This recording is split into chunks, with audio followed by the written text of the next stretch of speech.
Alright, here it is. DoomGaze. DoomGaze has 55,555 HP. He is weak to fire and holy, because apparently he's some kind of undead monster. He starts the battle with level 5 Doom. I will not be affected by that. But I'm just going to blitz the crap out of him. Now, the interesting thing about DoomGaze is that... Let's mimic that there. I went with the same party that I had pretty much in the last video. See if I can give him a different elemental weakness.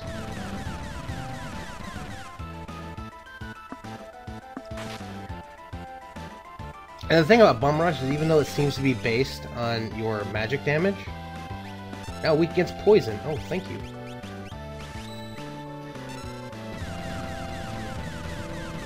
It is, in fact, not Holy Elemental like the Orbital clear.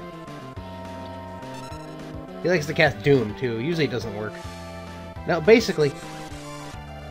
Wow, that's it?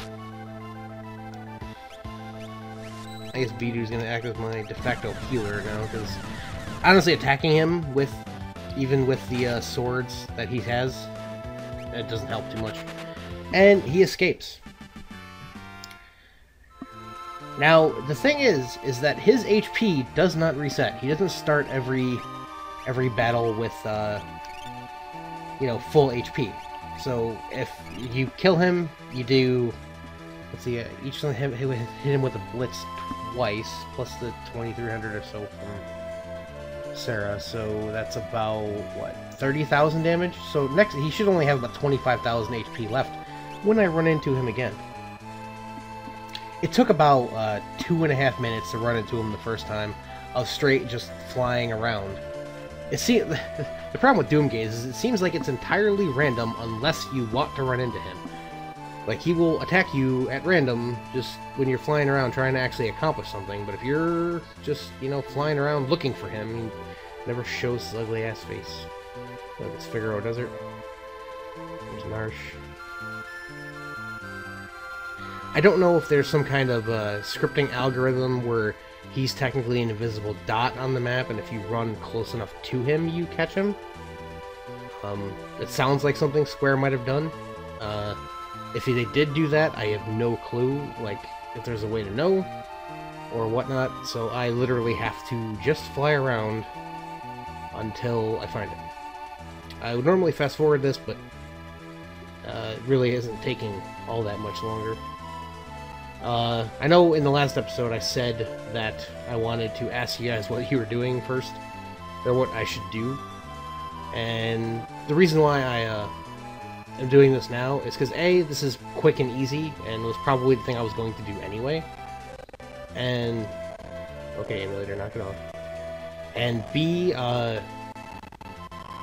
really? You're just gonna keep doing that now? And B, I forgot to mention the Hydon side quest for Strago there, to learn the ultimate blue magic. So that's also an option. I'm pretty sure I need the Odin Esper to do the Underground Castle and Figaro part. But I don't actually possess that, nor am I all that sure where it is. I have a vague knowledge of where the rest of the Espers are. Like Bahamut we're gonna get from DoomGaze when I catch him.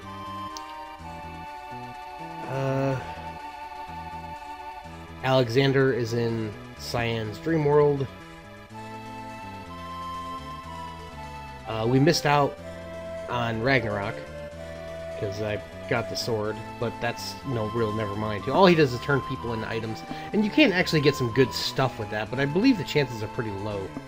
So I don't even, like, bother. I'm actually flying over land just in case that has anything to do with anything. We get an Esper from the Dragon side quest, which, if I recall, after I killed the Ice Dragon, there were 5. If I can just remember where they are. One is in the Underground Castle, obviously.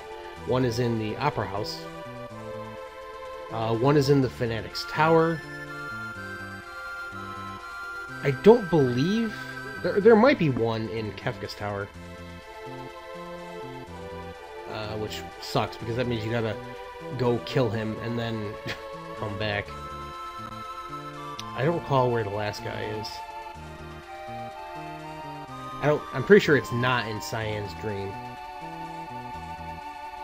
Or Ebot's Brock, which is the Strago side quest. When I actually get to the dragon thing, I will look up where they all are. No, as I recall, none of them are specifically all that difficult. Like, the Opera House one is just the Earth Dragon. It's like, oh, I have to get some float going. Can I run into this guy, please? It's been 3 minutes.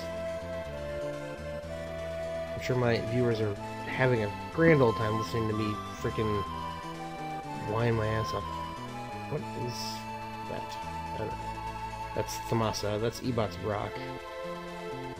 There's Mobliz. Velt. If I recall, there's an island around here somewhere that has those Intangier monsters from the other world, I think. Or there's some island here that is like the best level grinding spot in the game that I don't remember. I always thought it was the Brachiosaur, but I could be wrong. Yeah, my memory's not perfect. I'm sure that's real surprising to all of you.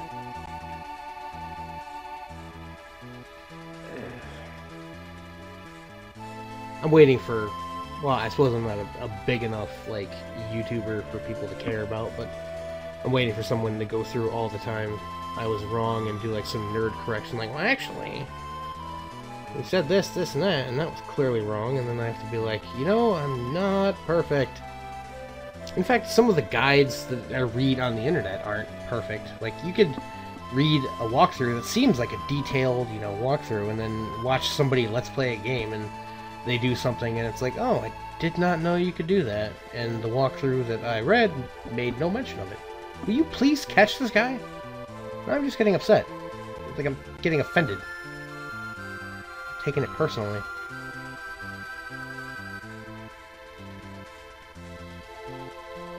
There's also a lot of things I could do in the Coliseum that I'm probably not prepared for.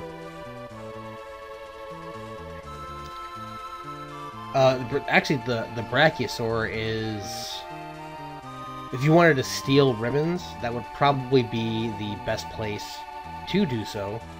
Because you can sort of manipulate, like, when to run into them. They're pretty rare in the forest. You can manipulate when to run into them by betting certain items. There's no consequences for dying. Obviously, you're probably expected to die. They don't use Meteor or Ultima in the arena. They just use physical attacks, and you can obviously set up to where you actually can't be hit by them. Which is, you know, cool if you want to do that.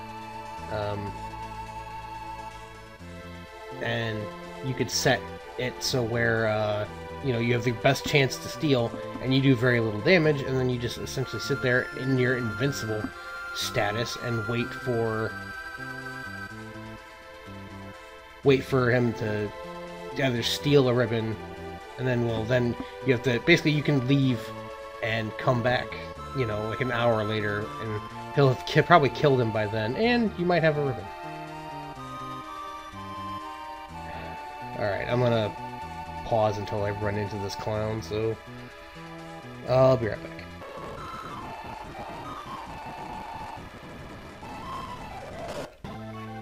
Ah, thank God. I have no idea how long it took, but it was way too long. I started playing like I wasn't doing Top Gun, where I'm doing, like, you know, going up and down and moving left like I'm dodging bullets and missiles and shit. And obviously, you probably noticed from the video before I was before I got in the battle that I was actually using fast forward, which I hate using while recording because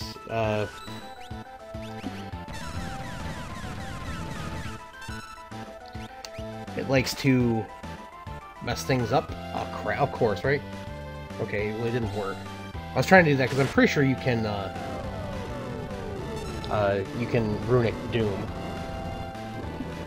And there we see the side effect of the Ragnarok sword.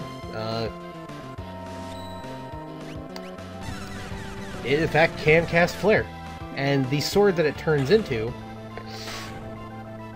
in the arena, the Lumina, or Excalibur, I assume, actually casts Pearl, or Holy, so you can actually trade it in for a stronger sword.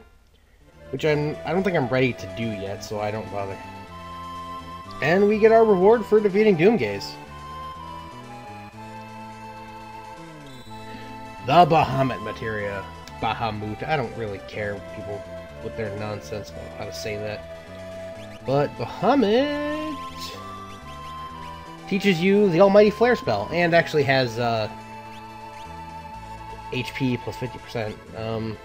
So yeah, I don't think Lexi might learn this naturally. I think she does. I know she learns Murton, but that's as Ryan pointed out, probably a mistranslation for Meltdown, which makes its appearance later in Final Fantasy VIII. But I'm pretty sure she learns this naturally, and we get Flare, so which pretty much makes all of like the tier spells useless, because you know, once you have Flare, it's the strongest. Well, but stat-wise, it's the strongest single target spell in the game. Obviously, Ultima will probably do more damage to multiple targets, and Meteor will probably do a little less damage, but to multiple targets. But yeah, so we get Bahamut with the HP boost. If you really wanted that, I'm probably when the guys have stats that are just basically through the roof. I think when you know, Sarah gets to like 90-something magic power, and her basic spells are like doing when her tier 2 spells are doing 8,000 damage, and her tier 3 spells are doing max with, you know, only one earring, then I'll probably have them, instead of using the stat boosting, I will have them alternate between gaining HP and MP per level to kind of boost them that way. But anyway, thank you so much for watching me struggle to find and kill DoomGaze. Again, leave a comment below if your comment was to fight DoomGaze in the last video. Leave a new one telling me what you want me to do. You know, Cyan's Dream, Ebot's Rock, the Underground Castle, the Fanatic's Tower, dragon hunting that is in not one of those places. Because obviously, if I'm going to go dragon hunting in a place where there's a side quest, I might as well just go do the side quest. So, alright, thank you guys so much for watching. Thanks for all your support, and have a good night.